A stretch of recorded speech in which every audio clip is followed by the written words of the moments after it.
हरिः ओम् आपादमौलिपर्यन्तं गुरूणामाकृतिं स्मरेत् तेन विघ्नाः प्रणश्यन्ति सिद्धन्ति च मनोरथाः। श्रीगुरुभ्यो नमः। परमगुरुभ्यो नमः। श्रीमदानन्दतीर्थभगवत्पादाचार्यगुरुभ्यो नमः। मन्मनोभीष्टवरदं सर्वाभीष्टफलप्रदं पुरन्दरगुरुं वन्दे दासश्रेष्ठं दयानिधिं विद्याविनयसम्पन्नं शान्तादिगुणबृंहितं सस्यासप्रवचनासक्तान् एलबेलार्यान् गुरून् भजे। पृथ्वीमण्डलमध्यस्याः पूर्णबोधमतानगाः वैष्णवाः विष्णुहृदयाः तान् नमस्ये गुरुन् मम। हरिः ओं। ಶ್ರೀಶಾಪಾಹಿ ಪುರಾಣ ಪುರುಷೋತ್ತಮ ಎಂಬ 81ನೆಯ ಶ್ರೀ ಪುರಂದರದಾಸರು ರಚಿಸಿದ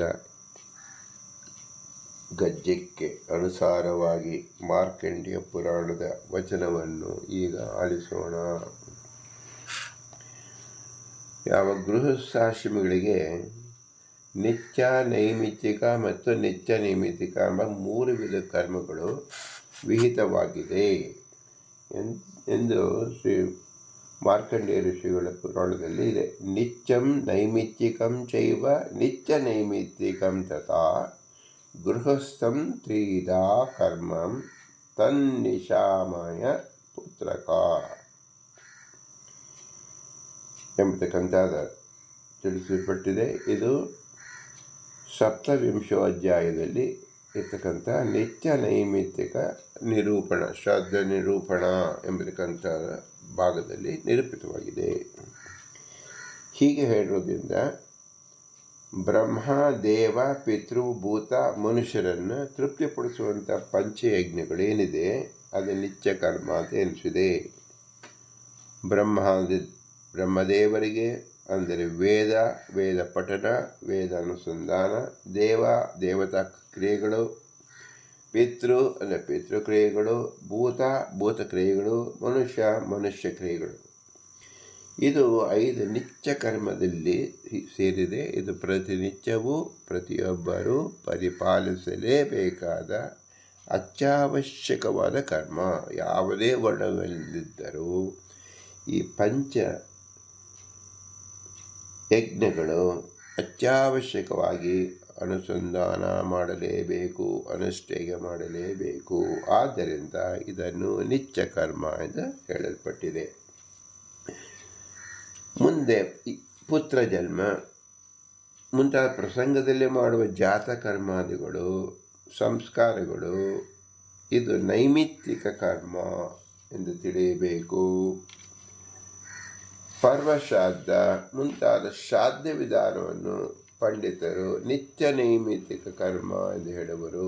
ಅವುಗಳ ಅಭ್ಯುದಯಕ್ಕಾಗಿ ಮಾಡುವ ನೈಮಿತ್ತಿಕ ಶ್ರಾದ್ದ ವಿಧಾನವನ್ನು ವಿಶೇಷವಾಗಿ ಎಲ್ಲರೂ ತಿಳಿದುಕೊಂಡಿರಬೇಕು, ಅದು ಮಾಡಲೇಬೇಕು ಎಂಬತಕ್ಕಂಥದ್ದು ಮೊಟ್ಟ ಮೊದಲಿಗೆ 3 ಕರ್ಮಗಳನ್ನು ಮಾರ್ಕಂಡೇಯ ಋಷಿಗಳು ನಮಗೆ ತಿಳಿಸ್ತಾ ಇದ್ದಾರೆ. ಯಾಕೆ ಮಾಡಬೇಕು ಅಂದರೆ, ಯಾವನೇ ಒಬ್ಬ ಗೃಹಸ್ಥನಾಗಿ ಹುಟ್ಟಿದ ಮೇಲೆ ಅವನೊಬ್ಬನೇ ಜೀವಿಸೋಕ್ಕೆ ಸಾಧ್ಯವಿಲ್ಲ. ಒಬ್ಬ ಗೃಹಸ್ಥನನ್ನು ಆಶ್ರಯಿಸಿ ಲೋಕದಲ್ಲಿ ಎಲ್ಲರೂ ಸಹ ಅವನನ್ನು ಅನುಸರಿಸಿರುತ್ತಾರೆ. ಇದೆ ಮಾರ್ಕಂಡೇಯ ಪುರಾಣ 26ನೇ ಅಧ್ಯಾಯದಲ್ಲಿ 3ನೇ ಶ್ಲೋಕ ಹೀಗೆ ಹೇಳ್ತಾ ಇದೆ. ವಸ್ಯ ಗಾರ್ಹಸ್ಥ್ಯಮನಸ್ತಾಯ ನರಃ ಸರ್ವಮಿದಂ ಜಗತ್ ಪೃಷ್ಣಾತಿ ತೇನ ಲೋಕಾಶ್ಯ ನ ಜಯತ ಅಭಿವಾಗ್ತಾನ್ ಪಿತರಃ ಮುನಿಯಃ ದೇವಾ ಭೂತಾನಿ ಮನುಜಸ್ತತಃ ಕ್ರಿಮಿ ಕೀಟ ಪತಗ್ನಸ್ಯ ವಯಾಂಸಿ ಪಶವು ಅಸುರಃ ಗೃಹಸ್ಥಂ ಉಪಜೀವಂತಿ ತತ ತೃಪ್ತಿಂ ಪ್ರಯಾಂತಿ ಚ ಮುಖಂ ಚ ಅಸ್ಯ ನಿರೀಕ್ಷತೆ ತೇ ಅಪಿ ನೋ ದಾಸ್ಯಂ ಅತೀತಿ ವೈ ಸರ್ವಸ್ಯ ಆಧಾರಭೂತೇಯಂ ವಸ್ಯಾದ್ದೇನುಸ್ತ್ರಯೀ ಮಯಿ ಯಸ್ಯಾಂ ಪ್ರತಿಷ್ಠಿತಂ ವಿಶ್ವಂ ವಿಶ್ವಹೇತುಶ್ಚ ಯಾ ಮತ ಇದರರ್ಥ ಗೃಹಸ್ಥಾಶ್ರಮವನ್ನು ಕೈಗೊಂಡಿರುವ ನರ ಸಮಸ್ತ ಜಗತ್ತನ್ನು ಪೋಷಿಸುವನು. ಅಂತಹ ಪುಣ್ಯದಿಂದ ತನ್ನ ಪುಣ್ಯವಾದ ಲೋಕವನ್ನು ಗೆದ್ದು ಸುಖವನ್ನು ಅನುಭವಿಸುತ್ತಾನೆ. ಜಗತ್ತಿನಲ್ಲಿರುವ ಪ್ರಾಣಿ ವರ್ಗದಲ್ಲಿ ಪಿತೃ, ಮುನಿ, ದೇವತೆ, ಭೂತ, ಮಾನವ, ಕ್ರಿಮಿ, ಕೀಟ, ಪಕ್ಷಿ, ಪತಂಗ, ಪಶು ಮತ್ತು ಅಸುರ ಇಷ್ಟು ಬಗೆಯ ಪ್ರಾಣಿಗಳು ಗೃಹಸ್ಥಾಶ್ರಮದಲ್ಲಿರುವ ಮಾನವರನ್ನು ಉಪಜೀವಿಸುವರು. ಹಿಂದೆ ಹೇಳಿದ ಎಲ್ಲ ಜಾತಿಯ ಪ್ರಾಣಿ ವರ್ಗ ಈ ಗೃಹಸ್ಥ ನಮಗೇನಾದರೂ ಕೊಡುವನೇ ಎಂದು ಭಾವಿಸಿ ಅವನ ಮುಖವನ್ನು ನಿರೀಕ್ಷಿಸುತ್ತಿದ್ದು ಗೃಹಸ್ಥರನ್ನು ಉಪಜೀವಿಸಿಕೊಂಡಿರುವುದು ಮತ್ತು ಅವನಿಂದ ತೃಪ್ತಿಯ ಸುಖವನ್ನು ಹೊಂದುವುದು. ಎಲ್ಲ ಧರ್ಮ ಸಂಪ್ರದಾಯಗಳಿಗೆ ಆಧಾರವಾದ 3 ವೇದಗಳೆಂಬುದು ಒಂದು ಗೋಮಾತೆಯು ವಿಶ್ವಕ್ಕೆ ಕಾರಣವೆಂದು ಸಮ್ಮತವಾದ ವೇದ ಗೋವಿನ ವಿಶ್ವವು ನೆಲೆಸಿರುವುದು. ಅದರಂತೆ ಗೃಹಸ್ಥನು ಸಮಸ್ತ ವಿಶ್ವಕ್ಕೆ ಆಧಾರಭೂತನಾಗಿದ್ದಾನೆ. ಅದರರ್ಥ ಗೃಹಸ್ಥನಾದವನು ಕೇವಲ ತಾನು ಮಾತ್ರ ಉಣ್ಣುವುದಲ್ಲ, ತಾನು ಇಷ್ಟೂ ಜನರಿಗೋಸ್ಕರವಾಗಿ ಶ್ರಮಿಸಬೇಕು, ಇಷ್ಟೂ ಜನರ ಆಹಾರ ಒದಗಿಸಬೇಕು ಅಂತ ಅರ್ಥ. ಪುರಾಣದಲ್ಲಿ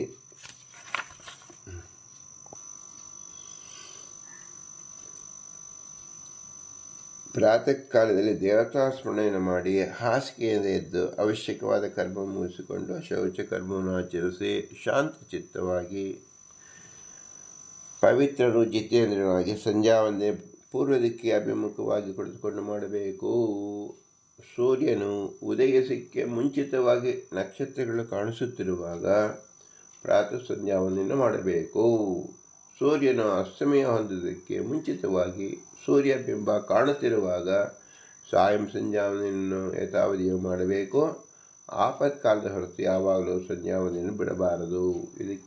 ಇದಕ್ಕೆ ಪೂರಕವಾಗಿ ಮಾರ್ಕಂಡೇಯ ಪುರಾಣದಲ್ಲಿ ಪೂರ್ವ ಸಂಧ್ಯಾಸ ನಕ್ಷತ್ರಾಂ ಪಶ್ಚಿಮಂ ಸ ದಿವಾಕರಂ ಉಪಾಸೀತ ಯಥಾ ನ್ಯಾಯಂ ನೈನಂ ಜಹ್ಯಾದ್ ಅನಾಪದಿ ಎಂಬತಕ್ಕಂಥದ್ದು 31ನೇ ಅಧ್ಯಾಯ 19ನೇ ಶ್ಲೋಕದಲ್ಲಿ ಹೇಳಲ್ಪಟ್ಟಿದೆ.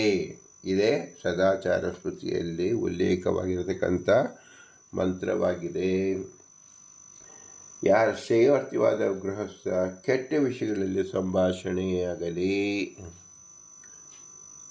ಅಮೃತ ವಚನವಾಗಲಿ, ಕಠಿಣವಾದ ಮಾತಾಗಲಿ ಮಾಡಬಾರದು. ಅಸತ್ತಾದ ಶಾಸ್ತ್ರವ್ಯಾಸಂಗ, ಕೆಟ್ಟವಾದ ದುಷ್ಟ ಜನರ ಸೇವೆಯನ್ನು ತ್ಯಜಿಸಬೇಕು. ಪವಿತ್ರವಾದ ಮನಸ್ಸು ಮತ್ತು ಇಂದ್ರಿಯಗಳಿಂದ ಕೂಡಿದವನಾಗಿ ಸಾಯಂಕಾಲ ಪ್ರಾತಃ ಕಾಲಗಳಲ್ಲಿ ಔಪಾಸನ ಅಗ್ನಿಹೋತ್ರಾದಿ ನೋಮಗಳನ್ನು ಮಾಡಬೇಕು. ಉದಯ ಅಸ್ತಮದ ಸಮಯದಲ್ಲಿ ಸೂರ್ಯನ ಬಿಂಬವನ್ನು ನೋಡಬಾರದು.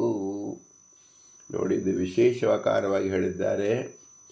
ನೋ ಉದಯಾಸ್ತಮೇ ಬಿಂಬತ್ ಉದೀಕ್ಷಿತ ವಿವಸ್ಮಿತಃ. ಸೂರ್ಯನು ಹುಟ್ಟುವಾಗಲಿ ಮುಳುಗುವ ಸೂರ್ಯವನ್ನು ನಾವು ನೋಡಕ್ಕೆ ದೇಶಾಂತರ ಹೋಗಿ ಕಾದುಕೊಂಡಿದ್ದು ಹಣ ಮತ್ತು ಕಾಲವನ್ನು ವ್ಯಯ ಮಾಡಿ ನೋಡುವುದು ಶಾಸ್ತ್ರ ನಿಷೇಧ. ಹಾಗೆ ಮಾಡಿದ್ರಲ್ಲಿ ನಾವು ನಮ್ಮ ಕರ್ತವ್ಯ ಚ್ಯುತರಾಗುತ್ತೇವೆ ಮತ್ತು ದೇವತಾ ಅಪಕೃತಿಗೆ ಅವರ ಅನುಗ್ರಹಕ್ಕೆ ಪಾತ್ರರಾಗುವುದಿಲ್ಲ ಅಂತ ಅರ್ಥ.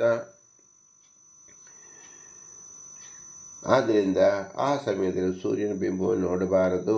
ಏಕೆಂದರೆ ಆ ಕಾಲದಲ್ಲಿ ನೀವು ಸಂಧ್ಯಾವಂದನೆಯನ್ನು ಮಾಡಬೇಕು.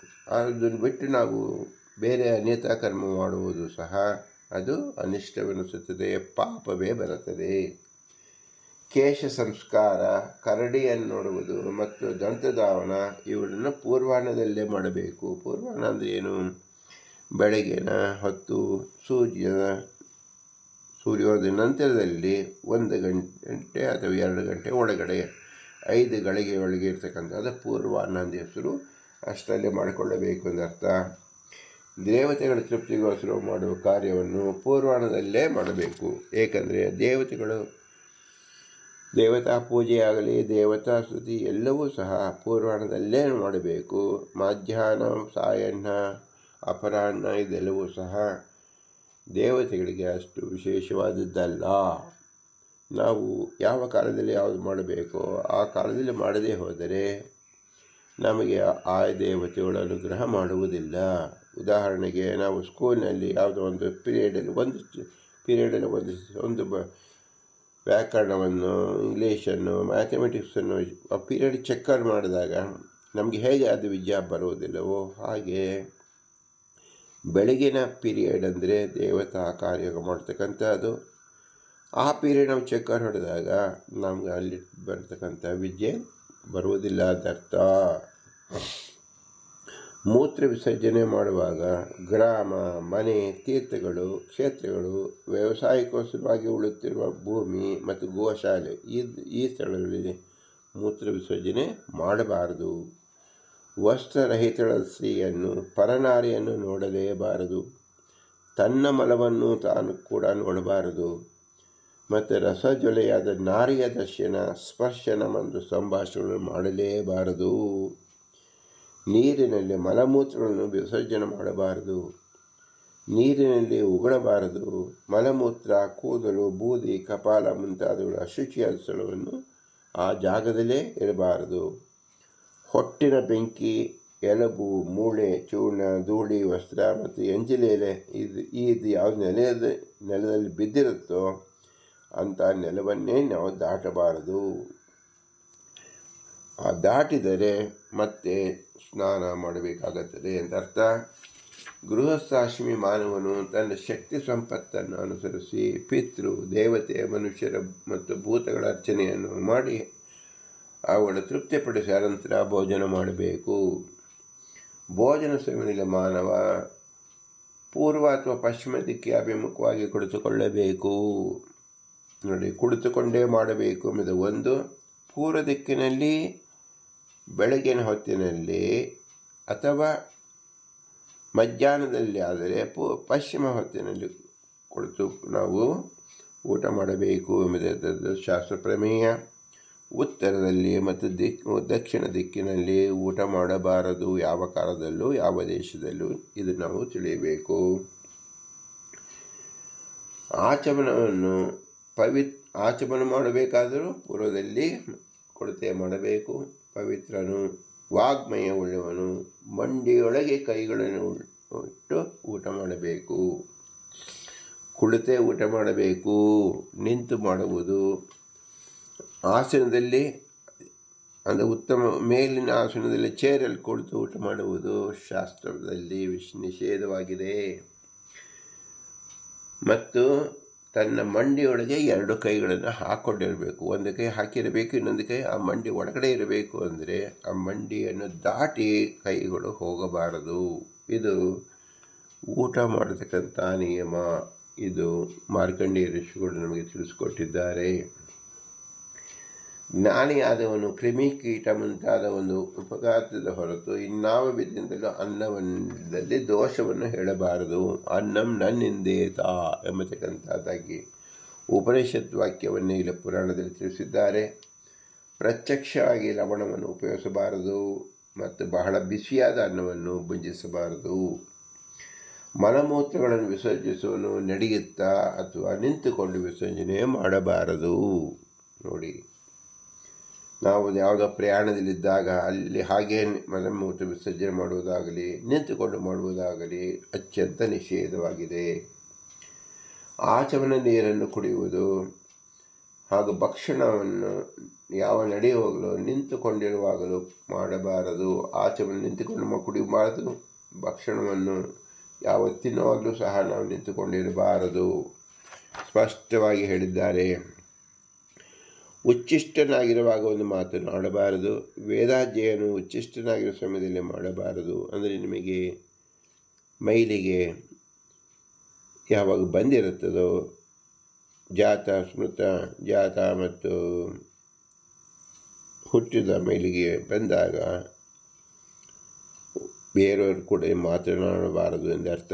ವೇದಾಧ್ಯಯನು ಉಚ್ಚಿಷ್ಟನಾಗಿರುವ ಸಮಯದಲ್ಲಿ ಮಾಡಬಾರದು. ಆ ಸಮಯದಲ್ಲಿ ಗೋವು, ಬ್ರಾಹ್ಮಣ, ಅಗ್ನಿ ಇವುಗಳನ್ನು ಕೂಡ ಅವರು ನೋಡಬಾರದು. ತನ್ನ ತಲೆಯನ್ನು ಸ್ಪರ್ಶಿಸಿಕೊಳ್ಳಬಾರದು. ಉಚ್ಚಿಷ್ಟ ದಶೆಯಲ್ಲಿ ತಾನು ಇಷ್ಟ ಹೊಂದಿದ ಸೂರ್ಯ, ಚಂದ್ರ, ನಕ್ಷತ್ರವನ್ನು ನೋಡಬಾರದು. ತಾನಾಗೆ ಕಂಡರೆ ಪಾಪವಿಲ್ಲ. ಭಿನ್ನವಾದ ಆಸನ, ಶಯನ ಮತ್ತು ಉಪಯೋಗಿಸುವ ಪಾತ್ರೆ ಇವುಗಳನ್ನು ಉಪಯೋಗಿಸಕೂಡದು. ಅಂದರೆ ಯಾವುದು ಹಿಂದೆ ಆಸನ ಇದೆಯೋ ಅದರಲ್ಲೇ ನಾವು ಉಪಯೋಗಿಸಬೇಕು ಹೊರತು ಹೊಸ ಬಟ್ಟೆ ಹೊಸ ಆಸನವನ್ನು ಆ ಸಮಯದಲ್ಲಿ ಉಪಯೋಗ ಮಾಡಬಾರದು. ಗುರು ಬಂದರೆ ಎದ್ದು ನಿಂತುಕೊಂಡು ಸತ್ಕಾರವನ್ನು ತೋರಿಸಿ ಅವರಿಗೆ ಆಸನವನ್ನು ಕೊಡಬೇಕು ಮತ್ತು ಗುರುವಿಗೆ ಅಭಿವಾದನ ಪೂರ್ವಕವಾಗಿ ವಂದನೆಯನ್ನು ಮಾಡಿ ಪ್ರೀತಿಕರವಾದ ಸಂಭಾಷಣೆ ಮಾಡಬೇಕು. ಹಾಗೂ ಗುರು ಹೊರಟರೆ ಸ್ವಲ್ಪವಾದರೆ ಹಿಂಬಾಲಿಸಿ ನಡಿಬೇಕು. ಯಾವಾಗಲೂ ಗುರುವಿಗೆ ಪ್ರತಿಕೂಲವಾಗಿ ಮಾತನಾಡಬಾರದು. ಒಂಟಿ ಬಟ್ಟೆಯನ್ನು ಧರಿಸಿಕೊಂಡು ಭೋಜನ ದೇವತಾರ್ಚನೆಯನ್ನು ಮಾಡಬಾರದು. ನ ಏಕವಸ್ತ್ರಸ್ಥ ಭುಂಜೀತ ನ ಕುರ್ಯ ದೇವತಾರ್ಚನಂ. ಒಂದೇ ವಸ್ತ್ರದಿಂದ ಕೂತ್ಕೊಂಡು ನಾವು ಊಟವನ್ನು ಮಾಡಬಾರದು, ದೇವತಾರ್ಚನೆ ಮಾಡಬಾರದು, ಹಾಗೂ ಮಲಗಲು ಬಾರದು.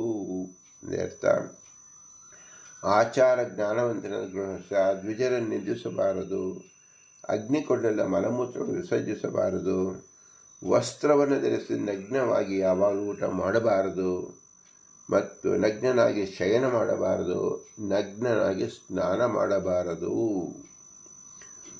ಬ್ರಾಹ್ಮಣನಲ್ಲೂ ಅದಕ್ಕೆ ಸ್ಪಷ್ಟವಾಗಿ ಹೇಳಿದ್ದಾರೆ, ನ ಸ್ನಾಯೀತ ನರೋ ನಗ್ನೋ ನಾಶಯೀತ ಕದಾಚನ ಎಂಬತಕ್ಕಂಥ ವಿಶೇಷವಾದ ವಚನವೇ ಇದೆ.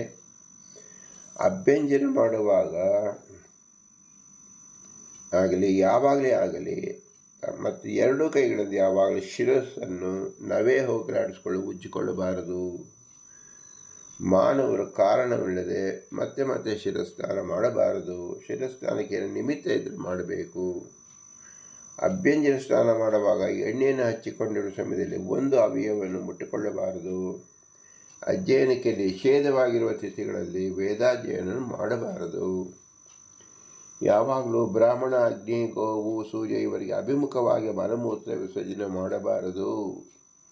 ಹಗಲು ಹೊತ್ತಿನಲ್ಲಿ ಉತ್ತರ ದಿಕ್ಕಿನಲ್ಲಿ ತಿರುಗಿಕೊಂಡು ರಾತ್ರಿ ಹೊತ್ತಿನಲ್ಲಿ ದಕ್ಷಿಣಕ್ಕೆ ತಿರುಗಿಕೊಂಡು ವಿಸರ್ಜನೆ ಮಾಡಬೇಕು. ಇದು ಅತಿ ಮುಖ್ಯವಾಗಿದೆ.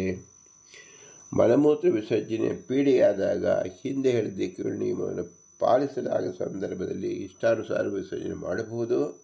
ಆದರೆ ಗುರುವಿನ ವಿಷಯದಲ್ಲಿ ಪಾಪಗಳನ್ನು ಮಾಡಬಾರದು. ಕೋಪ ಬಂದಾಗ ಗುರುವನ್ನು ಸಮಾಧಾನ ಮಾಡಬೇಕು. ಬೇರೊಬ್ಬರು ತಮ್ಮ ಗುರುವನ್ನು ನಿಂದಿಸುತ್ತಿರುವಾಗ ಆ ಗುರು ನಿಂದೆಯನ್ನು ತಾನು ಕೇಳಬಾರದು. ದಾರಿ ನಡೆಯುವಾಗ ಬ್ರಾಹ್ಮಣ, ರಾಜ ಅಥವಾ ಕಷ್ಟಪಡುತ್ತಿದ್ದರೆ ಅವನಿಗೆ ದಾರಿ ಬಿಟ್ಟು ತಾನು ನಡೆಯಬೇಕು. ತನಗಿಂತಲೂ ಅಧಿಕವಾದ ವಿದ್ಯಾವಂತ, ಗರ್ಭಿಣಿಯಾದ ಸ್ತ್ರೀ, ಭಾರವನ್ನು ಹೊತ್ತಿರುವವನು, ಚಿಕ್ಕವನು, ಮೂಗ, ಕುರುಡ, ಕಿವುಡ, ಮದ್ಯಪಾನ ಮೊದಲಾದ ಮದವೇರಿದವನು ಮತ್ತು ಹುಚ್ಚಿಡಿದವನು ಬಂದರೆ ಅವನು ಮಾರ್ಗವನ್ನು ಬಿಟ್ಟು ಬಿಡಬೇಕು. ವ್ಯಭಿಚಾರಿಣಿಯಾದ ಸ್ತ್ರೀ, ವೈರವನ್ನು ಸಾಧಿಸುವನು, ಬಾಲಕ ಮತ್ತು ಪತಿತ ಇವರಿಗೆ ದಾರಿಯನ್ನು ಬಿಟ್ಟು ನಡೆಯಬೇಕು. ದಾರಿ ನಡೆಯುವಾಗ ಮಧ್ಯದಲ್ಲಿ ಸಿಕ್ಕುವ ದೇವಾಲಯ, 4 ದಾರಿಗಳಲ್ಲಿ ಸೇರುವ ಚೌಕಗಳು, ಅಲ್ಲಿರುವ ದೊಡ್ಡ ಸಂಕೇತದ ವೃಕ್ಷ ಇವುಗಳನ್ನು ಬಲಕ್ಕೆ ಇಟ್ಟು ಪ್ರದಕ್ಷಿಣಾಕಾರವಾಗಿ ನಡೆಯಬೇಕು. ಎಲ್ಲೇ ವೃಕ್ಷ ಕಂಡರೂ ಸಹ ಅದರ ಪ್ರದಕ್ಷಿಣಾಕಾರವಾಗಿ ಅಲ್ಲಿ ವಿಷ್ಣುವನ್ನು ಆರಾಧನೆ ಮಾಡಬೇಕು ಅಂತ ಅರ್ಥ. ದೇವಸ್ಥಾನ ಸಿಕ್ಕಿದರೂ ಸಹ ಅಲ್ಲಿ ಪ್ರದಕ್ಷಿಣಾಕಾರವಾಗಿ ಮಾಡಬೇಕು. ಎಲ್ಲಿ ಚೌಕ ಸಿಕ್ಕಿದರೂ ಸಹ ಅಲ್ಲಿ ಅದು ಸರ್ಕಲ್ ಅಂತ ನಾವು ಹೇಳ್ತೀವಿ, ಅಲ್ಲೂ ಸಹ ಭಗವಂತನ ವಿಶೇಷ ಸನ್ನಿಧಾನ ಅಂತ ನಾವು ಪ್ರದಕ್ಷಿಣೆಯನ್ನು ಮಾಡಬೇಕು, ಭಗವಂತನ ಧ್ಯಾನ ಮಾಡಬೇಕು ಅಂತ ಅರ್ಥ. ಅಧಿಕ ವಿದ್ಯಾವಂತ ಗುರು ಇವರನ್ನು ಜ್ಞಾನಿಯಾದ ಗೃಹಸ್ಥನು ಪ್ರದಕ್ಷಿಣೆ ಮಾಡಬೇಕು. ಇತರು ಧರಿಸಿರುವ ಪಾದರಕ್ಷೆ, ವಸ್ತ್ರ, ಮಾಲ್ಯ ಇದನ್ನು ಯಾವತ್ತೂ ಉಪಯೋಗಿಸಬಾರದು. ಬೇರೆಯವರ ಪಾದರಕ್ಷೆ ನಾವು ಹಾಕಿಕೊಡುವುದು, ಬೇರೆಯವರ ವಸ್ತ್ರ ಉಪಯೋಗಿಸಿಕೊಳ್ಳುವುದು, ಬೇರೆಯವರ ಮಾಲ್ಯ ಅವರು ಒಟ್ಟಂಥ ಆಭರಣ ಹಾಕಿಕೊಳ್ಳುವುದು ನಿಷೇಧ. ವಿಹಿತವಾದ ಮಂಗಳಕರವಾದ ಆಚಾರವನ್ನು ನಡೆಸುತ್ತಾ ದೀರ್ಘಾಯುಷ್ಯವನ್ನು ಹೊಂದಲು ಬಯಸುವರು. ಪರರು ಧರಿಸಿದ ಯಜ್ಞೋಪವೀತವಾಗಲಿ, ಅಲಂಕಾರದ ಕಮಂಡಲ ಮುಂತಾದ ಜಲಪಾತ್ರ ಇವುಗಳನ್ನು ಸಹ ಉಪಯೋಗಿಸಬಾರದು. ದೀರ್ಘಾಯುಷ್ಯವನ್ನು ಉಪೇಕ್ಷಿಸುವನು ವಿಶೇಷವಾದ ದಿನಗಳಲ್ಲಿ ಭಗವಂತ ಅರ್ಚನೆಯನ್ನು ಮಾಡಬೇಕು. ಪ್ರಾಜ್ಞಾದ ಗೃಹಸ್ಥ ಕಾಲು ಮೊಣಕಾಲುಗಳನ್ನು ಚಾಚಿಕೊಂಡು ಯಾವಾಗಲೂ ನಿಂತಿರಬಾರದು. ಒಂದು ಹೆಜ್ಜೆಯಿಂದ ಮತ್ತೊಂದು ಹೆಜ್ಜೆಯನ್ನು ತುಳಿಯಬಾರದು. ಇದು ಒಂದು ವಿಶೇಷ ಆಕಾರವನ್ನು ತುಳಿಯಬೇಕು. ಆದ್ದರಿಂದ ಭಗವಂತ 2 ಹೆಜ್ಜೆಯನ್ನು ವಿಭಿನ್ನ ದಿಕ್ಕಿನಲ್ಲಿ ಹಾಕುವಂತೆ ಆಗಿದೆ. ಅದನ್ನು ಬಿಟ್ಟು ನಾವು ಅದೇ ಹೆಜ್ಜೆಯಲ್ಲಿ ಮೇಲೆ ಇನ್ನೊಂದು ಹೆಜ್ಜೆಯನ್ನು ಹಾಕುವುದು ಶಾಸ್ತ್ರದಲ್ಲಿ ನಿಷೇಧವಾಗಿದೆ. ಜ್ಞಾನವಂತನಾದ ಗೃಹಸ್ಥ ಮರ್ಮಭೇದಕವಾದ ನಿಂದಾ ಮಾತುಗಳನ್ನು, ಚಾಡಿ ಮಾತುಗಳನ್ನು ಆಡಬಾರದು. ಮತ್ತು ಅಹಂಕಾರ, ಅಭಿಮಾನ, ಕ್ರೂರತೆಗಳಿಂದ ಯಾವಾಗಲೂ ತೋರಿಸಿ ಸೌಮ್ಯವಾಗಿ ವರ್ತಿಸಬೇಕು. ಮೂರ್ಖ, ಉನ್ಮತ್ತ, ವ್ಯಸನಿ, ಕುರೂಪಿ, ಕಪಟಿ, ನ್ಯೂನಾಂಗಿ ಮತ್ತು ಅಧಿಕಾಂಗಿ ಇವರನ್ನು ಕಂಡಾಗ ಇವರ ದೋಷಗಳು ಉದ್ಘಾಟನೆ ಮಾಡಿ ಹಾಸ್ಯದಿಂದ ಮನಸ್ಸಿಗೆ ನೋವನ್ನು ಉಂಟು ಮಾಡಬಾರದು, ಅವನ್ನು ಅಣಿಸಬಾರದು ಅಂತ ಅರ್ಥ. ಇನ್ನೊಬ್ಬರನ್ನು ಹೊಡೆಯುವ ಹಾಗೆ ಕೋಲನ್ನು ಎತ್ತಿ ತೋರಿಸಿ ಭಯಪಡಿಸಬಾರದು. ಪುತ್ರ ಅಥವಾ ಶಿಷ್ಯನಿಗೆ ಮಾತ್ರ ಆ ರೀತಿ ಮಾಡಬಹುದು. ಪ್ರಾಜ್ಞಾದ ಗೃಹಸ್ಥ ಕಾಲಿನಿಂದ ತನ್ನ ಆಸನವನ್ನು ಎಳೆದುಕೊಳ್ಳಬಾರದು. ನಾವು ಎಲ್ಲೇ ಮನೆ ಇದ್ದರೆ ನಾವು ಕಾಲಿಗೆ ಎಳೆದುಕೊಳ್ತೀವಿ, ಮಾಡಬಾರದು. ಕಡುಬು ಮುಂತಾದ ಭಕ್ಷ್ಯ, ಕೃಸರಾನ್ನ ಇವುಗಳನ್ನು ತಾನು ಮಂತ್ರ ಭುಂಜಿಸಿಕೆ ಸಿದ್ಧಗೊಳಿಸಬಾರದು. ಯಾವುದೇ ಪದಾರ್ಥವಾಗಲಿ ದೇವ ನಿವೇದನೆಗೆ ಮಾಡಬೇಕೇ ಹೊರತು ತಾನು ತಿನ್ನುವುದಕ್ಕೆ ಅಂತ ಬಡಿಸಬಾರದು. ಅತಿಥಿ ಪೂಜೆ ನೆರವೇರಿಸಿ ಸಾಯಂಕಾಲ ಪ್ರಾತಃ ಕಾಲ 2 ವೇಳೆಯಲ್ಲಿ ಭೋಜನ ಮಾಡಬೇಕು. ಉತ್ತರ ಅಥವಾ ದಕ್ಷಿಣ ದಿಕ್ಕಿನ ಅಭಿಮುಖವಾಗಿ ದಂತಧಾವನವನ್ನು ಮಾಡಬೇಕು. ಪ್ರತಿಯೊಂದು ಕರ್ಮಗಳಿಗೂ ಪ್ರತಿಯೊಂದು ದಿಕ್ಕು ವಿಧಿಸಲ್ಪಟ್ಟಿದೆ. ಆ ದಿಕ್ಕನ್ನು ತಿಳಿಸಿಕೊಂಡು ನಾವು ಆಚರಣೆ ಮಾಡುವುದೇ ಸದಾಚಾರ ಸ್ಮೃತಿ. ದಂತಧಾವನಕ್ಕೆ ನಿಷಿದ್ಧವಾಗಿ ಗಿಡ, ಬಳ್ಳಿಗಳು, ಕಡ್ಡಿಗಳನ್ನು ವರ್ಜಿಸಬೇಕು. ಮಾನವನು ಉತ್ತರ ಪಶ್ಚಿಮ ದಿಕ್ಕುಗಳ ಕಡೆಗೆ ತಲೆಯನ್ನು ಇಟ್ಟುಕೊಂಡು ನಿದ್ರೆ ಮಾಡಬೇಕು. ಉತ್ತರ ದಿಕ್ಕು ಅಥವಾ ಪಶ್ಚಿಮ ದಿಕ್ಕಿನಲ್ಲಿ ಇಟ್ಟುಕೊಳ್ಳಬೇಕೇ ಹೊರತು ಬೇರೆ ದಿಕ್ಕಿನಲ್ಲಿ ಮಲಗಬಾರದು. ಇದು ಸಹ ವಿಶೇಷ. ದಕ್ಷಿಣಕ್ಕೆ ತಲೆಯನ್ನು ಇಟ್ಟುಕೊಂಡಿರೆ ಅಗಸ್ತ್ಯ ಮುನಿಯನ್ನು, ಪೂರ್ವಕ್ಕೆ ತಲೆಯನ್ನು ಇಟ್ಟುಕೊಂಡರೆ ಇಂದ್ರನನ್ನು ತಲೆ ಭಾಗದಲ್ಲಿ ಇಟ್ಟುಕೊಂಡಂತೆ ಆಗುವುದು. ಹಾಗೆ ನಿದ್ರೆ ಮಾಡಬೇಕು. ಸುಗಂಧವಾದ ನೀರಿನಿಂದ ಸ್ನಾನ ಮಾಡಬಾರದು. ರಾತ್ರಿ ವೇಳೆಯಲ್ಲಿ ಸ್ನಾನ ಮಾಡಬಾರದು. ಹಗಲು ಹೊತ್ತನ್ನು ಬಿಟ್ಟು ಬೇರೆ ಸಮಯದಲ್ಲಿ ಸ್ನಾನ ಮಾಡುವುದಾದರೆ ಗ್ರಹಣ ನಿಮಿತ್ತ ಮಾಡುವ ಸ್ನಾನ ಮಾತ್ರವೇ ವಿಹಿತವಾಗಿರುವುದು. ಸ್ನಾನ ಮಾಡದಿರುವಾಗ ಬಟ್ಟೆ ಮತ್ತು ಕೈ ಇವುಗಳಿಂದ ದೇಹವನ್ನು ಉಜ್ಜಿಕೊಳ್ಳಬಾರದು. ನಾವು ಬೇರೆ ಬೇರೆ ಸಮಯದಲ್ಲಿ ದೇಹವನ್ನು ಉಜ್ಜಿಕೊಳ್ಳುತ್ತೀವಲ್ಲ, ಅದು ಸ್ನಾನ ಕಾಲದಲ್ಲಿ ಮಾತ್ರ ಮಾಡಬೇಕೇ ಹೊರತು ಬೇರೆ ಕಾಲದಲ್ಲಿ ಯಾವ ಅಂಗವನ್ನು ನಾವು ಉಜ್ಜಿಕೊಳ್ಳಬಾರದು. ಕೂದಲನ್ನು ಯಾವಾಗಲೂ ಕೊಡವಿಕೊಳ್ಳಬಾರದು ಹಾಗೂ ಬಟ್ಟೆಯನ್ನೂ ಕೊಡಬಾರದು. ಸ್ನಾನ ಮಾಡಿಕೊಳ್ಳುವ ಸಮಯದಲ್ಲಿ ಯಾವಾಗಲೂ ಜ್ಞಾನಿಯಾದ ಗೃಹಸ್ಥ ಸುಗಂಧ ದ್ರವ್ಯವನ್ನು ಲೇಪನ ಮಾಡಿಕೊಳ್ಳಬಾರದು. ಸುಗಂಧ ದ್ರವ್ಯಗಳನ್ನು ಹಾಕಿಕೊಂಡು ಹೋಗುವುದು ಅತ್ಯಂತ ನಿಷೇಧವಾಗಿದೆ. ದೇವತಾ ನಿವೇದನೆ ಮಾಡಿರ್ತಕ್ಕಂಥ ಗಂಧ ಪುಷ್ಪಾದಿಗಳನ್ನು ಧರಿಸಬಹುದು. ಕೆಂಪು ವಸ್ತ್ರವನ್ನು ಧರಿಸಬಾರದು ಹಾಗೂ ಚಿತ್ರ ಬಣ್ಣದ ಕಪ್ಪು ವಸ್ತ್ರಗಳನ್ನು ಉಪಯೋಗಿಸಬಾರದು. ಮತ್ತೊಬ್ಬನಿಂದ ಉಪಯೋಗಿಸಲ್ಪಟ್ಟ ಬಟ್ಟೆ ಅಥವಾ ಅಲಂಕಾರಗಳು ಬದಲಾಯಿಸಿಕೊಂಡು ಅದನ್ನು ಉಪಯೋಗಿಸಬಾರದು. ಯಾವ ವಸ್ತ್ರವು ಸೆರಗು ಇಲ್ಲದಂತಾಗಿರುವುದೋ ಅಥವಾ ಬಹಳ ಕೆಟ್ಟು ಹೋಗಿರುವುದೋ ಅಂಥ ಬಟ್ಟೆಯನ್ನು ವರ್ಜಿಸಬೇಕು. ಕೂದಲು ಕ್ರಿಮಿಕೀಟಗಳು ಕೆಟ್ಟು ಹೋದದ್ದು, ನಾಯಿಯಿಂದ ಮೂಸಿ ನೋಡಲ್ಪಟ್ಟಿರುವುದು, ನೆಕ್ಕಿ ಇಟ್ಟಿರುವುದು, ರುಚಿ ಕೆಟ್ಟಿರುವುದು ಮತ್ತು ಸಾರಾಂಶವನ್ನು ಮಿಕ್ಕಿರುವುದು ಈ ವಿಧವಾದ ಅನ್ನವನ್ನು ತಿನ್ನಬಾರದು. ಸಿದ್ಧವಾದ ಅಡಿಗೆಯಲ್ಲಿ ಉಪ್ಪನ್ನು ಸೇರಿಸಿಕೊಂಡು ತಿನ್ನಬಾರದು, ಅದು ನಿಷೇಧವಾಗಿದೆ. ಅಂದರೆ ಉಪ್ಪನ್ನು ಪ್ರತ್ಯೇಕವಾಗಿ ಹಾಕೊಳ್ಳಬಾರದು. ಯಾವುದೇ ಆಹಾರವಾದರೂ ಬಹಳ ಕಾಲ ಕಳೆದಿರುವುದೆಂದರೆ ಅದು ಉಪಯೋಗಕ್ಕೆ ಅರ್ಹವಾಗುವುದಿಲ್ಲ. ಅದು ತಂಗಳು ಅನ್ನ, ಅದನ್ನು ವರ್ಜಿಸಬೇಕು. ಭಗವದ್ಗೀತೆಯಲ್ಲಿ ಹೇಳಿದಂತೆ ಯಾಮ ಪರತಃ 3 ಯಾಮ ಕಳೆದ ಮೇಲಿರ್ತಕ್ಕಂಥ ಅನ್ನವನ್ನು ತಿನ್ನಬಾರದು ಎಂಬತಕ್ಕಂಥ ರಹಸ್ಯ, ಪುರಾಣದ ರಹಸ್ಯ, ಗೀತಾ ರಹಸ್ಯವನ್ನು ಈ ವಾಕ್ಯ ನೋಡಬಹುದಾಗಿದೆ. ಹಿಟ್ಟು, ಶಾಖ, ಕಬ್ಬು, ಹಾಲು ಇವುಗಳಿಂದ ತಯಾರಿಸುವ ವಿಕಾರ ವಸ್ತುಗಳು ಸೇವಿಸಬಾರದು. ಬಹಳ ಹೊತ್ತು ಕಳೆದ ಯಾವುದೇ ಪದಾರ್ಥವನ್ನು ನಾವು ತಿಳಿಯಬಾರದು. ಸೂರ್ಯನು ಉದಯಿಸುತ್ತಿರುವ ಹೊತ್ತಿನಲ್ಲಿಯೂ ಹಾಗೂ ಅಸ್ತಮವನ್ನು ಹೊಂದುತ್ತಿರುವ ಹೊತ್ತಿನಲ್ಲಿಯೂ ಶಯನವನ್ನು ವರ್ಜಿಸಬೇಕು. ಸೂರ್ಯೋದಯ ಸಮಯ ನಿದ್ರಿಸುವನು ಅಭ್ಯುದಿತ ಎಂದು, ಅಸ್ತಮಯ ಸಮಯ ನಿದ್ರಿಸುವವನನ್ನು ಅಭಿನಿರ್ಮುಕ್ತ ಎಂದು ಕರೆಯಲ್ಪಡುವರು. ಈ ಸಮಯ ನಿದ್ರೆ ಮಾಡುವುದು ನಿಷಿದ್ಧವಾಗಿದೆ. ಸ್ನಾನ ಇಲ್ಲದವನು, ಮಲಗಿಕೊಂಡಿರುವವನು, ಬೇರೊಂದು ಕಡೆಯಲ್ಲಿ ಮನಸ್ಸಿಲ್ಲವನು, ಹಾಸಿಗೆ ಅಥವಾ ನೆಲದಲ್ಲಿ ಕುಳಿತುಕೊಂಡವನು ಆದ ಮಾನವ ಆ ಸಮಯದಲ್ಲಿ ಭುಂಜಿಸಬಾರದು ಮತ್ತು ಶಬ್ದ ಕೇಳಿಸುವ ಹಾಗೆ ಊಟ ಮಾಡಬಾರದು. ಒಂದು ವಸ್ತುವನ್ನು ಮಾತ್ರ ಧರಿಸಿಕೊಂಡು ಮಾತನಾಡುವವನು ಹಾಗೆ ಆಹಾರವನ್ನು ಸೇವಿಸಬಾರದು. ಬೇರೊಬ್ಬರು ನೋಡುತ್ತಿರುವಾಗ ಅವರಿಗೆ ಕೊಡದೆ ತಾನು ಭುಂಜಿಸಬಾರದು. ಸ್ನಾನ ಮಾಡಿ ಪವಿತ್ರನಾಗಿ ಸಾಯ ಪ್ರಾತಗಳಲ್ಲಿ ಯಥಾವಧಿಯಾಗಿ ಊಟ ಮಾಡಬೇಕು. ಜ್ಞಾನಿಯಾದ ಪುರುಷ ಪರಸ್ತ್ರೀ ಸಂಘವನ್ನು ಎಂದಿಗೂ ಮಾಡಬಾರದು. ಮಾನವರಿಗೆ ಪರಸ್ತ್ರೀ ಸಂಘ ಎಂಬುದು ಇಷ್ಟಪೂರ್ತಿವೆಂಬ ಹೆಚ್ಚಿನ ಪುಣ್ಯಕರ್ಮವನ್ನು ನಾಶಗೊಳಿಸುವುದಲ್ಲದೆ ಆಯುಸ್ಸನ್ನು ಕ್ಷಯಗೊಳಿಸುತ್ತದೆ. ಪುರುಷನಿಗೆ ಪರಸಂಗ ಎಷ್ಟು ಮಟ್ಟಿಗೆ ಆಯುಸ್ಸು ಕ್ಷೀಣವಾಗತ್ತೆ ಅಂದರೆ ಅಷ್ಟು ಆಯುಸ್ಗಾತವು ಲೋಕದಲ್ಲಿ ಬೇರೆ ಯಾವುದೂ ಇಲ್ಲ. ಏಕೆಂದರೆ ನಾವು ಆಯುಸ್ಸು ಇರತಕ್ಕಂಥದ್ದು ಸಾಧನೆ ಮಾಡಿಕೊಳ್ಳುವುದಕ್ಕೆ. ಆಯುಸ್ಸೇ ಹೋದರೆ ನಮ್ಮ ಜನ್ಮ ವ್ಯರ್ಥವಾದಂತೆ ಸರಿ.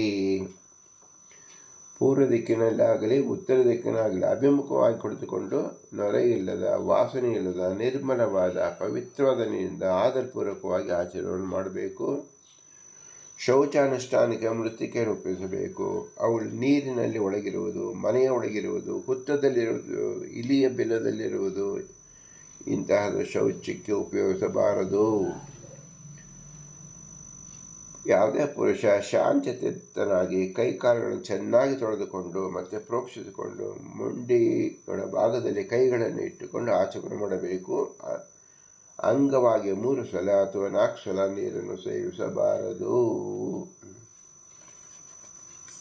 ಅಂದರೆ ಆಚಮನ ವಿಧಿಯನ್ನು ಸಹ ಹೇಗೆ ಎಷ್ಟು ಹೇಳಿದೆಯೋ ಅದರಂತೆ ಮಾಡಬೇಕು.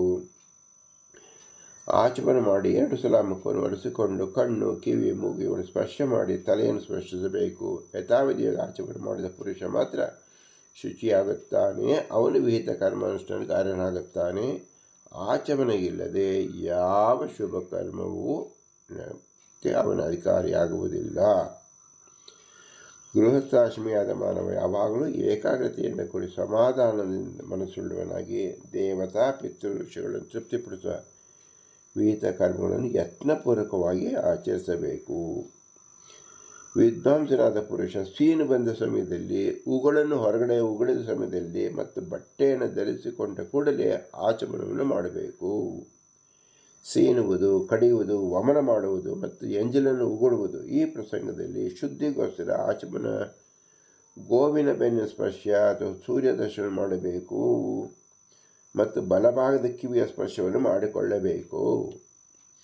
ಆಚಮನ, ಗೋಸ್ಪರ್ಶ ಮುಂತಾದವುಗಳ ಕ್ರಮವಾಗಿ ಮೊದಲನೇ ದಿಕ್ಕೆ ಅವಕಾಶ ಇಲ್ಲದಿರುವಾಗ ಯಥಾಶಕ್ತಿಯಾಗಿ 2 ದಿನದಿಂದ ಅದರ ಕಿವಿಯನ್ನು ಮುಟ್ಟಿಕೊಳ್ಳಬೇಕು ಅನ್ನತಕ್ಕಂಥದ ಪ್ರಮೇಯ 75 ಶ್ಲೋಕದಲ್ಲಿ ಹೇಳಿದರೆ, ಯಥಾಭಿತೋ ಹೇತೋ ಪೂರ್ವಾಭಾವ್ಯ ತತಃ ಪರಂ ಕುರ್ವೀತಾದಲ್ಪದ್ಮನಂ ಚಾಪಿ ದಕ್ಷಿಣ ಶ್ರವಣಸ್ತವೈ.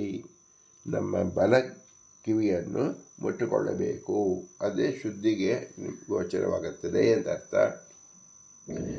ಶುದ್ಧಿ ನಿಮಿತ್ತಕ್ಕೆ ಅನುಷ್ಠಾನವು ಸಂಭವಿಸುತ್ತಿದ್ದರೆ ಅದನ್ನು ಮಾಡಬೇಕು. ಇಲ್ಲದಿದ್ದರೆ 2ನೇ ನಿಮಿತ್ತವನ್ನು ಮಾಡಿಕೊಳ್ಳಬೇಕು. ಸ್ನಾನವೇ ಮಾಡಬೇಕು. ಅದಿಲ್ಲ ಇದ್ದರೆ ಕಿವಿಯನ್ನು ಮುಟ್ಟಿಕೊಳ್ಳಬೇಕು ಅಂತ ಅರ್ಥ. ಸಂಧ್ಯಾಸನ ನಿದ್ರಿಸುವುದು, ವೇದವನ್ನು ಕಲಿಸುವುದು, ಭೋಜನ, ವೇದಾಧ್ಯಯನ, ಶ್ರೀಸಂಗ ಮತ್ತು ಪರಸ್ಪರ ಪ್ರಯಾಣ ಇವುಗಳನ್ನು ಮಾಡಬಾರದು. ದೇವತೆಗಳ ಅರ್ಚೆಯನ್ನು ಪೂರ್ವಾಹ್ನದಲ್ಲೇ ಮಾಡಬೇಕು. ಮನುಷ್ಯರ ಅರ್ಚೆಯನ್ನು ಮಧ್ಯಾಹ್ನದಲ್ಲೇ ಮಾಡಬೇಕು. ಪಿತೃಗಳ ಅರ್ಚನೆಯನ್ನು ಭಕ್ತಿಯಿಂದ ಅಪರಾಹ್ನ ಕಾಲದಲ್ಲಿ ಮಾಡಬೇಕು. ದೇವತೆಗಳ ಅರ್ಚನೆಯನ್ನು ಮತ್ತು ಪಿತೃಕರ್ಮವನ್ನು ತಲೆಯ ಮೇಲೆ ಸ್ನಾನ ಮಾಡಿಕೊಂಡು ಶುಚಿಯ ಮಾಡಬೇಕು. ಪೂರ್ವ ದಿಕ್ಕಾಗಲಿ ಉತ್ತರ ದಿಕ್ಕಾಗಲಿ ಅಭಿಮುಖವಾಗಿ ಕುಳಿತುಕೊಂಡು ಕ್ಷೌರ ಕರ್ಮವನ್ನು ಮಾಡಿಸಿಕೊಳ್ಳಬೇಕು. ಕ್ಷೌರ ಕರ್ಮವನ್ನು ಮಾಡುವಾಗಲೂ ಒಂದು ದಿಕ್ಕು ಹೇಳಿದ್ದಾರೆ. ಗೃಹಸ್ಥ ಯೋಗ್ಯ ಕನ್ಯೆಯನ್ನು ಗ್ರಹಿಸಬೇಕು. ಊನಾಂಗಿ, ದುಷ್ಕಲದಲ್ಲಿ ಹುಟ್ಟಿದವಳು, ರೋಗಿಣಿ, ವಿಕಾರವುಳ್ಳವಳು, ಪಿಂಗಳ ವರ್ಣದವಳು, ಬಹಳ ಮಾತಾಡುವವಳು ಮತ್ತು ಎಲ್ಲರೆಂದು ದೂಷಿಸಲ್ಪಡುವಂಥ ಕನ್ಯೆಯನ್ನು ವರ್ಜಿಸಬೇಕು.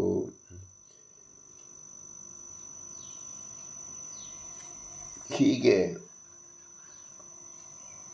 ಬ್ರಾಹ್ಮಣನಾದವನಾಗಲಿ ಯಾವುದೇ ಪುರುಷನಾಗಲಿ ಗೃಹಸ್ಥಾಶ್ರಮದಲ್ಲಿದ್ದಾಗ ಮಾಡಬೇಕಾದ ಪ್ರತಿಯೊಂದು ಕರ್ಮವನ್ನು ಈ ಪುರಾಣದಲ್ಲಿ ವಿಶೇಷವಾಗಿ ತೋರಿಸಿಕೊಟ್ಟಿದ್ದಾರೆ.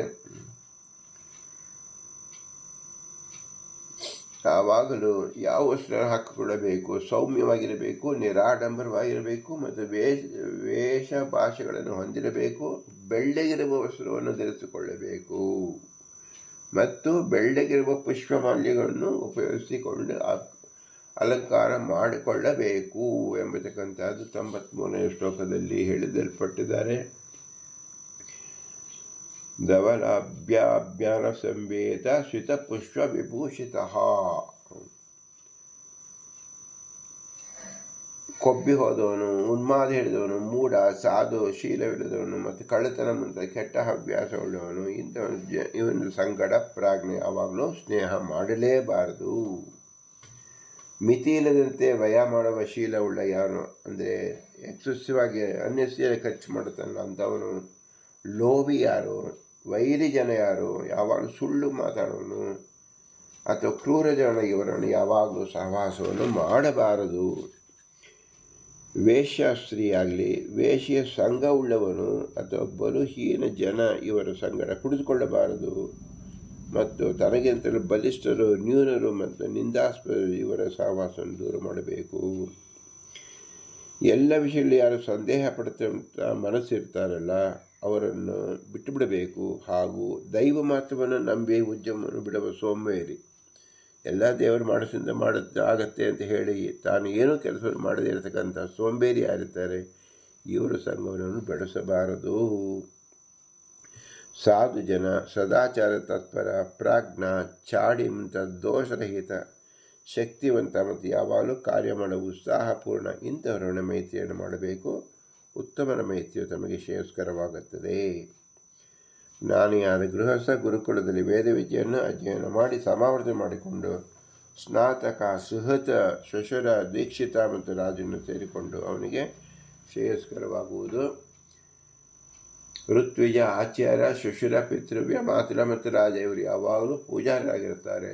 ದ್ವಿಜರು ಒಂದು ಸಂವತ್ಸರ ಮೇಲೆ ಅತಿಥಿಯಾಗಿ ಬಂದರೆ ತನ್ನ ಶಕ್ತಾನುಸಾರ ಗೃಹಸ್ಥನು ಅವರನ್ನು ಪೂಜಿಸಬೇಕು. ಶ್ರೇಯಸ್ಸನ್ನು ಬಯಸುವನು ಆಚಾರವಂತನಾಗಿರಬೇಕು ಮತ್ತು ಆಲಸ್ಯವಿಲ್ಲದೆ ದೇವರ ಪೂಜೆ ಮುಂತಾದವನ್ನು ಮಾಡಿಕೊಂಡಿರಬೇಕು. ಅತಿಥಿಯನ್ನು ಸತ್ಕಾರ ಮಾಡಬೇಕು. ಅತಿಥಿ ಸತ್ಕಾರದಿಂದ ಭಗವಂತ ವಿಶೇಷವಾಗಿ ಒಲಿಯುತ್ತಾನೆ. ಅಗ್ನಿಯಲ್ಲಿ 4 ಆಹುತಿಗಳನ್ನು ಹಾಕಬೇಕು. ಈ ರೀತಿಯಾಗಿ ಪಿತೃಬಲಿಯನ್ನು ಅಪಸವ್ಯ ಮಾಡಿಕೊಡಬೇಕು. ಪಾತ್ರೆಯಲ್ಲಿ ಧಾನ್ಯವನ್ನು ತೆಗೆದುಕೊಂಡು ಯಕ್ಷ ಸ್ಮೃತಿ ಎಂದು ಪಿತೃದೇವತೆಗಳಿಗೆ ಕೊಡಬಾರದು. ಅಂದರೆ ಅವರಿಗೆ ದರ್ಬೆಯಲ್ಲೇ ಕೊಡಬೇಕು ಅಂತ ಅರ್ಥ. ದೇವ, ಪಿತೃ ಮುಂತಾದ ಉದ್ದೇಶ ಮಾಡುವ ಕರ್ಮಗಳನ್ನು ದೈವ ಮುಂತಾದ ಆಯಾ ತೀರ್ಥಗಳ ಯಥಾವಧಿಯಾಗಿ ಮಾಡಬೇಕು. ದೇವತೆಗಳಿಗೆ ದೈವ ತೀರ್ಥದಿಂದ ಆಚಮನವನ್ನು ಮಾಡಬೇಕು. ಈಗ ನಮ್ಮ ಕೈಯಲ್ಲಿರ್ತಕ್ಕಂಥ ತೀರ್ಥಗಳನ್ನು ಸಹ ಮಾರ್ಕಂಡೇಯ ಪುರಾಣದಲ್ಲಿ ಹೇಳಿದ್ದಾರೆ. ಬಲಗೈಯಲ್ಲಿರುವ ಅಂಗುಷ್ಟ ಬೆರಳಿನ ಉತ್ತರದಲ್ಲಿ ಯಾವ ರೇಖೆ ಕಾಣಿಸುವುದೋ ಅದು ಬ್ರಹ್ಮತೀರ್ಥ.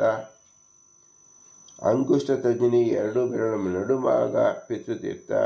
ನಾಂದಿ ಮುಖ ಪಿತೃಗಳು ಹೊರತು ಎಲ್ಲ ಪಿತೃದೇವತೆಗಳಿಗೆ ಈ ತೀರ್ಥದಿಂದ ಜಲ ಅಂತ ಕೊಡಬೇಕು. ಬೆರಳುಗಳ ಅಗ್ರಭಾಗದಲ್ಲಿರುವುದು ದೈವತೀರ್ಥ. ಆ ತೀರ್ಥದಿಂದ ದೇವತಾ ಕರ್ಮ ಅನುಸಂಧಾನ ವಿಧಿಸಲ್ಪಟ್ಟಿದೆ. ಕಿರುಬೆರಳಿನ ಮೂಲದಲ್ಲಿ ಕಾಯತೀರ್ಥ ಎಲ್ಲಿನ ತೀರ್ಥವನ್ನು ಆ ತೀರ್ಥದಿಂದ ಪ್ರಜಾಪತಿ ದೇವತಾ ಕರ್ಮವನ್ನು ಮಾಡಬೇಕು. ಮತ್ತು ಬ್ರಾಹ್ಮಕರ್ಮದಲ್ಲಿ ಬ್ರಹ್ಮತೀರ್ಥವು ಪ್ರಶಸ್ತವಾಗಿದೆ. ದೈವ ಕರ್ಮದಲ್ಲಿ ದೈವತೀರ್ಥ ಮತ್ತು ಪ್ರಜಾಪತಿ ಕರ್ಮದಲ್ಲಿ ಕಾಯತೀರ್ಥ. ಈ ರೀತಿಯಲ್ಲಿ ನಮ್ಮ ಹಸ್ತದಲ್ಲಿರ್ತಕ್ಕಂಥ ತೀರ್ಥವನ್ನು ವಿಶೇಷವಾಗಿ ಹೇಳಿದ್ದಾರೆ. ಪ್ರಾಜ್ಞಾದ ಮನುಷ್ಯ ನೀರು ಬೆಂಕಿ ಎರಡನ್ನು ಒಟ್ಟಿಗೆ ಇಟ್ಕೊಳ್ಳಬಾರದು. ಗುರುದೇವತೆ ಎದುರಾಗಿ ತಾನು ಕಾಲುಗಳನ್ನು ಯಾವಾಗಲೂ ಚಾಚಿಕೊಂಡಿರಬಾರದು. ಹಸುವು ತನ್ನ ಕರುವಿಗೆ ಹಾಲು ಕುಡಿಸುತ್ತಿದ್ದರೆ ಅದನ್ನು ತಡಿಸಬಾರದು, ಅದು ಎಡಿಬಾರದು. ನೀರಡಿಕೆಯಾದಲ್ಲಿ ತನ್ನ ಬೊಗಸೆಯಲ್ಲಿ ನೀರನ್ನು ಕುಡಿಯಬಾರದು. ಒಂದು ಪಾತ್ರೆಯಿಂದ ನೀರನ್ನು ಕುಡಿಯುವುದು ವಿಹಿತವಾಗಿದೆ. ಶೌಚಾನುಷ್ಠಾನಕ್ಕೆ ನಿಮಿತ್ತಗಳು ಒದಗಿದಾಗ ಆ ನಿಮಿತ್ತ ಸಣ್ಣದಾಗಿರಲಿ ದೊಡ್ಡದಾಗಿರಲಿ ಹೇಗಿದ್ದರೂ ಶೌಚಾನುಷ್ಠಾನವನ್ನು ಮಾಡಲು ವಿಳಂಬ ಮಾಡಬಾರದು. ಬೆಂಕಿಯನ್ನು ಬಾಯಿಯಿಂದ ಉರಿಸಬಾರದು. ಸಾಲವನ್ನು ಕೊಡುವನು, ವೈದ್ಯ, ಶ್ರೋತ್ರಿಯವಾದ ವಿಪ್ರ ಮತ್ತು ನೀರಿನಿಂದ ಕೂಡಿದ ಜೀವನದಲ್ಲಿ ಈ 4 ಸಾಧನಗಳು ಯಾವ ಪ್ರದೇಶ ಇಲ್ಲವೋ ಆ ಸ್ಥಳದಲ್ಲಿ ವಾಸ ಮಾಡಬಾರದು. ಶತ್ರುವನ್ನು ಗೆದ್ದವನು ಬಲಿಷ್ಠನಾದ ಧರ್ಮಪರನಾದ ರಾಜನು ಎಲ್ಲಿ ವಾಸ ಮಾಡುತ್ತಾನೋ ಅಲ್ಲಿ ಪ್ರಾಜ್ಞಾನ ಮನುಷ್ಯ ಇರಬೇಕು. ಯಾವ ಸ್ಥಳದಲ್ಲಿ ಬಲಿಷ್ಠನಾದ ರಾಜ ಸಸ್ಯ ಪರಿಪೂರ್ಣವಾದ ಭೂಮಿ ಅಂತ ನಿಯಮಗಳನ್ನು ಪಾಲಿಸಿಕೊಂಡಿರ್ತಾನೋ ಅಂಥ ಕಡೆ ವಾಸ ಮಾಡಬೇಕು. ಯಾವ ಯೋಗ್ಯವಾದ ರಾಜ ಇರ್ತಾನೋ ಅಲ್ಲಿ ವಾಸ ಮಾಡಬೇಕು. ರೈತಾಪಿ ಜನರು ಪ್ರಾಯಕವಾಗಿ ಕೆಲಸ ಮಾಡ್ತಾರೋ ಗಿಡಮರ ಸಸ್ಯ ಇದೆಯೋ ಅಲ್ಲಿ ವಾಸ ಮಾಡಬೇಕು. ಅಕ್ಕಪಕ್ಕದವನು ಗೆಲ್ಲಬೇಕೆಂಬ ಸ್ಪರ್ಧೆಯುಳ್ಳವನು, ಹಿಂದಿನಿಂದ ವೈರವನ್ನು ಹೊಂದಿದವನು ಮತ್ತು ಯಾವಾಗಲೂ ಉತ್ಸವವನ್ನು ನಡೆಸುವ ಆಕಾಂಕ್ಷೆಯುಳ್ಳವನು ಈ 3 ಮಂದಿ ಇರುವ ಕಡೆಯಲ್ಲಿ ಯಾವಾಗಲೂ ವಾಸ ಮಾಡಬಾರದು. ಅಂದರೆ ಕಾಂಪಿಟೇಷನ್ ಇರ್ತಕ್ಕಂಥದ್ದು, ಬೇರೆ ಮನೆಯಲ್ಲಿ ನೋಡಿಕೊಂಡೇ ಇರ್ತಕ್ಕಂಥದ್ದು, ಈ ಹವ್ಯಾಸದಲ್ಲಿರ್ತಕ್ಕಂಥದ್ರಲ್ಲಿ ನಾವು ಬದುಕಬಾರದು, ವಾಸ ಮಾಡಬಾರದು ಅಂತ ಹೆಸರು. ಪಂಡಿತನಾದ ಗೃಹಸ್ಥ ಉತ್ತಮ ಶೀಲ ಸಂಪತ್ತಿಯುಳ್ಳ ಸಹವಾಸಿಗಳ ಜೊತೆಗೆ ಯಾವಾಗಲೂ ಸಹವಾಸ ಮಾಡಬೇಕು. ಇದು ನಮಗೆ ಅತ್ಯಂತ ಹಿತಕರವಾದ ಉಪದೇಶಗಳು ಎಂದು ಹೇಳಿ ಈ ಸದಾಚಾರ ಸ್ಮೃತಿಯಲ್ಲಿ ಇರ್ತಕ್ಕಂಥ ವಿಶೇಷ ಭಾಗವನ್ನೇ ಮಾರ್ಕಂಡೇಯ ಪುರಾಣ ಅಲರ್ಕಾನುಶಾಸನೆ ಸದಾಚಾರವರ್ಣನಂ ನಾಮ 31 ಅಧ್ಯಾಯ ಎಂಬತಕ್ಕಂಥದ್ದಾಗಿದೆ. ಇದು ಮಾರ್ಕಂಡೇಯ ಪುರಾಣದಲ್ಲಿರ್ತಕ್ಕಂಥದ್ದನ್ನೇ ಶ್ರೀ ಪುರಂದರದಾಸರು ಪುರಾಣ ಪುರುಷೋತ್ತಮ ಎಂದು ತಿಳಿಸಿಕೊಟ್ಟಿದ್ದಾರೆ. ಅದನ್ನು ಶ್ರೀಮಧ್ವಾಚಾರ್ಯರು ಸದಾಚಾರ ಸ್ಮೃತಿಯಲ್ಲಿ ತಿಳಿಸಿಕೊಟ್ಟಿದ್ದಾರೆ. ಶ್ರೀಮದಾನಂದ ತೀರ್ಥರು ಸದಾಚಾರ ಸ್ಮೃತಿಯಲ್ಲಿ ಇದೆಲ್ಲವನ್ನು ಕ್ರೋಢೀಕರಿಸಿ ಹೇಳಿದಂಥ ವಾಕ್ಯ ಏನಿದೆ, ಆನಂದ ತೀರ್ಥ ಮುನಿನ ವ್ಯಾಸ ವಾಕ್ಯ ಸಮುದ್ರುತಿ ಸದಾಚಾರಸ್ಯ ವಿಷಯ ಕೃತ ಸಂಕ್ಷೇಪತಃ ಶುಭ. ತಮ್ಮ ವಾಕ್ಯ ಯಾವುದೂ ಇಲ್ಲ, ಇಲ್ಲೆಲ್ಲವೂ ವೇದವ್ಯಾಸರ ವಾಕ್ಯದಿಂದಲೇ ಕೂಡಿದೆ. ಇದೇ ಸದಾಚಾರ ಸ್ಮೃತಿ ಎಂಬತಕ್ಕಂಥದ್ದನ್ನು ಹೇಳಿದ್ದಾರೆ.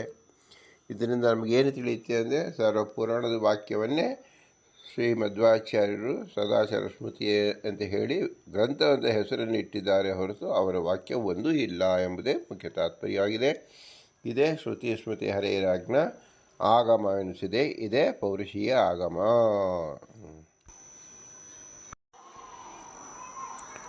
ಸ್ಮೃತ್ವಾ ವಿಷ್ಣುಂ ಸಮುತ್ಥಾಯ ಕೃತ ಶೌಚ ಯಥಾ ವಿಧಿ ಅಂತ ಹೇಳಿದ್ದಾರೆ. ಯಥಾ ವಿಧಿ ಅಂದರೆ ಅರ್ಥ, ಯಥಾ ಅಂದರೆ ವೇದ ವ್ಯಾಸ ಮುಕ್ತ ವಿಧಿಯೇನೇ ಅಂತ ನಾವು ಅರ್ಥ ಮಾಡ್ಕೋಬೇಕು. ವಿಧಿ ಅಂದರೆ ಯಾರು? ಭಗವಂತ ಹೇಳಿದಂತೆ. ಆದ್ದರಿಂದ ಯಥಾವಿಧಿ ಅಂದರೆ ಯಥಾರ್ಥವಾಗಿ ಹೇಳುವ ಯಾರು? ಸರ್ವಜ್ಞನಾದ ಭಗವಂತ ಮಾತ್ರ. ಆದ್ದರಿಂದ ವೇದವ್ಯಾಸರ ವಾಕ್ಯದಂತೆ ಅಂತ ಹೇಳಿದಾಗ ಈ ಮಾರ್ಕಂಡೇಯ ಪುರಾಣದ ವಚನವು ಅದರಲ್ಲಿ ಸೇರಿದೆ ಎಂಬ ತಾತ್ಪರ್ಯ. ಸ್ಮೃತ್ವಾ ವಿಷ್ಣುಂ ಸಮುತ್ಥಾಯ ಕೃತ ಶೌಚ ಯಥಾ ವಿಧಿ ಅಂತ ಹೇಳಿದ್ದಾರೆ. ಯಥಾ ವಿಧಿ ಅಂದರೆ ಅರ್ಥ, ಯಥಾ ಅಂದರೆ ವೇದ ವ್ಯಾಸ ಮುಕ್ತ ವಿಧಿಯೇನೇ ಅಂತ ನಾವು ಅರ್ಥ ಮಾಡ್ಕೋಬೇಕು. ವಿಧಿ ಅಂದರೆ ಯಾರು? ಭಗವಂತ ಹೇಳಿದಂತೆ. ಆದ್ದರಿಂದ ಯಥಾವಿಧಿ ಅಂದರೆ ಯಥಾರ್ಥವಾಗಿ ಹೇಳುವ ಯಾರು?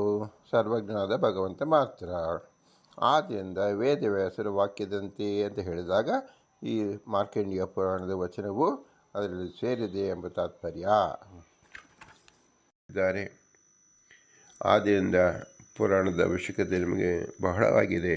ನಾವು ಅದನ್ನು ಎಷ್ಟು ಮಟ್ಟಿಗೆ ತಿಳಿದುಕೊಳ್ಳುತ್ತೇವೋ ಅದು ಕೇವಲ ಶ್ರೀ ಪುರಂದರದಾಸರ ವಿಶೇಷ ಅನುಗ್ರಹದಿಂದ ಸಾಧ್ಯವಾಗಬೇಕು. ಇದು ಆಗಿದ್ದು ಪುರಂದರದಾಸರ ವಿಶೇಷ ಅನುಗ್ರಹದಿಂದ ಮತ್ತು ಇದರಿಂದ ಅವರ ಅಂತರ್ಯಾಮಿಯಾಗಿರ್ತಂಥ ಪುರಂದರ ವಿಠಲ ಪ್ರೀತನಾಗಲಿ. ಇದು ಸಾಧ್ಯವಾದದ್ದು ಕೇವಲ ನಮ್ಮ ಮಾತಾಪಿತರ ವಿಶೇಷ ಅನುಗ್ರಹ ರೂಪದಿಂದ, ಗುರು ಹಿರಿಯರ ಅನುಗ್ರಹ ರೂಪದಿಂದ, ನಮ್ಮ ವಿದ್ಯಾಗುರುಗಳ ಅನುಗ್ರಹ ರೂಪದಿಂದ ಮತ್ತು ನಮ್ಮಲ್ಲಿರುವ ತತ್ವಾಭಿಮಾನಿ ದೇವತೆಗಳ ಅನುಗ್ರಹ ರೂಪದಿಂದ, ಇವರಲ್ಲೇ ನೆಲೆಸಿರುವ ಭಾರತೀಪತಿ ಮುಖ್ಯಪ್ರಾಣ ಶ್ರೀ ವಾಯುದೇವರ ವಿಶೇಷವಾದ ಅನುಗ್ರಹ ರೂಪದಿಂದಾಗಿದೆ. ಇವರೆಲ್ಲರೂ ಅಸ್ವತಂತ್ರ. ಆದ್ದರಿಂದ ಸ್ವತಂತ್ರದ ಭಗವಂತ ಲಕ್ಷ್ಮೀನಾರಾಯಣ ಇವರೇ ನಮ್ಮ ಬಿಂಬ. ಈ ಬಿಂಬನ ವಿಶೇಷವಾದ ಅನುಗ್ರಹ ರೂಪವೇ ಈ ಸದಾಚಾರ ಸ್ಮೃತಿ. ಇದು ಎಂದು ಮಾಡಬೇಕು ಎಂದು ಬಿಡಬೇಕು ಎಂಬತಕ್ಕಂಥದ್ದಿಲ್ಲ. ಹುಟ್ಟಿದ ದಿನದಿಂದ ಸಾಯುವ ದಿನದಿಂದಲೂ ಸಾಯುವ ದಿನ ತನಕವೂ ಆಚರಿಸಲೇಬೇಕಾದ ವ್ರತವಾಗಿರೋದ್ರಿಂದ ಮಾರ್ಕಂಡೇಯ ಪುರಾಣ ಇದು ನಿತ್ಯ ಸಂಸ್ಕಾರ, ನಿತ್ಯ ವಿಧಿ ಎಂದೆನಿಸಿದೆ. ಇದನ್ನು ಶ್ರೀ ಪುರಂದರದಾಸರು ಪುರಾಣ ಪುರುಷೋತ್ತಮ ಎಂಬ ಕೋಡ್ ವರ್ಡ್ಸ್ಗಳಿಂದ ನಮಗೆ ತಿಳಿಸ್ಕೊಟ್ಟಿದ್ದಾರೆ. ಪುರಾಣ ಅಂದರೆ ಪುರಾತನವಾದದ್ದು ಅಂತ ಅರ್ಥ. ನಾವು ಯಾವಾಗಿಂದ ಇದ್ದೀವಿ? ಪುರಾತನದಿಂದ ಇದ್ದೀವಿ, ಅನಾದಿಯಿಂದ ಇದ್ದೇವೆ. ನಾವು ಏನಾಗಿರಬೇಕು? ಪುರುಷೋತ್ತಮ ತಿಳಿಯಬೇಕಾಗಿರೋದು. ತಿಳಿಯಬೇಕಾದರೆ ಏನು ಮಾಡಬೇಕು? ಶ್ರುತಿ ಸ್ಮೃತಿ ಹರೇರಾಜ್ಞವನ್ನು ತಿಳಿಯಬೇಕು ಎಂದು ಅರ್ಥ. ಆ ಸ್ಮೃತಿಯಲ್ಲಿ ಉಪಲಬ್ಧವಾಗಿರ್ತಕ್ಕಂಥದ್ದು ಪುರಾಣ ವಚನ. ಆ ಪುರಾಣ ವಚನದಲ್ಲಿ ಮಾರ್ಕಂಡೇಯ ವಚನವನ್ನು ನಾವು ಇವತ್ತು ಆಲಿಸಿದ್ದೇವೆ. ಇದರಿಂದ ವಿಶೇಷವಾಗಿ ನಮ್ಮ ಬಿಂಬರೂಪಿ ತೃಪ್ತನಾಗಲಿ, ನಮಗೆ ನಿತ್ಯ ನಿರಂತರವಾಗಿ ಸದಾಚಾರದಲ್ಲಿ ಇರಿಸುವಂತೆ ನಮ್ಮ ಬಿಂಬರೂಪಿ ಭಗವಂತನೇ ಅನುಗ್ರಹಿಸಬೇಕು. ಆದ್ದರಿಂದ ಇವರೆಲ್ಲರಿಗೂ ನಾವು ಭೂಯಿಷ್ಠ ಅಂತೆ ನಮ್ಮ ಉತ್ಕಿಮಿದೇಮ ಎಂದು ಹೇಳಿ ವಿನಮ್ರಿಸೋಣ. ಎಲ್ಲರೂ ಸದಾಚಾರ್ಯಗೆ ಬದುಕೋಣ. ಇದು ನಮಗೂ ಹಿತ, ನಮ್ಮ ದೇಶಕ್ಕೂ ಹಿತ, ಎಲ್ಲರಿಗೂ ಹಿತವಾಗುತ್ತದೆ. ಭಾರತೀಯ ನಮಕ್ಕೆ ಪ್ರಣಂತ ಶ್ರೀಕೃಷ್ಣಾರ್ಪಣಿಸು. ಹರಿ ಓಂ, ಹರಿ ಓಂ, ಹರಿ ಓಂ.